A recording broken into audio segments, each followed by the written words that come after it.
سب سے پہلے تمام دوستوں کو السلام علیکم۔ محمد عامر اور نوین الحق کے درمیان سخت ترین گرما گرمی لنکا پریمیئر لیگ کی میچ میں دیکھنے کو ملا۔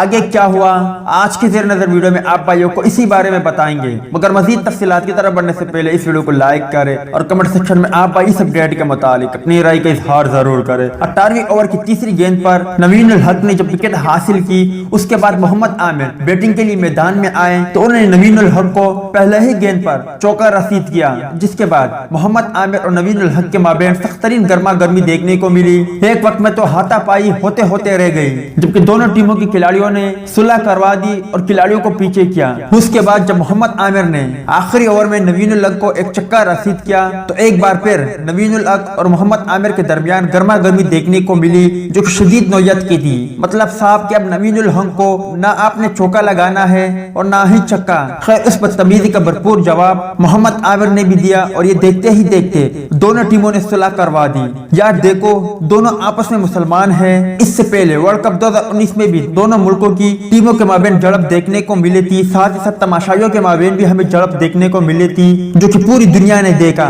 اور یہاں پر بھی سری لنکا میں موجود دو مسلمان بھائی آپس میں نفرت کا مظاہرہ کر رہے ہیں اور دنیا کے سامنے اپنے آپ کو شرمندہ اور ذلیل کر رہے ہیں۔ ویسے اگر غلطی کو دیکھا جائے تو اس میں غلطی نوین الحق کی تھی، کیونکہ نوین الحق کو جب محمد عامر نے چوکا اور چکا رسید کیا، اس کے بعد سے یہ جھڑپ ہمیں دیکھنے کو ملی اور نوین الحق کو محمد عامر پر جملے کستے دیکھا گیا، جس کا بھرپور جواب محمد عامر نے بھی دیا۔ آپ بھائی مجھے کمنٹ سیکشن میں اتنا ضرور بتا دیں، کیا ان دو مسلمان کھلاڑیوں کو آپس میں اسی طرح لڑنا چاہیے یا نہیں؟ اس حوالے سے کمنٹ سیکشن آپ کے کمنٹس کا منتظر رہے گا۔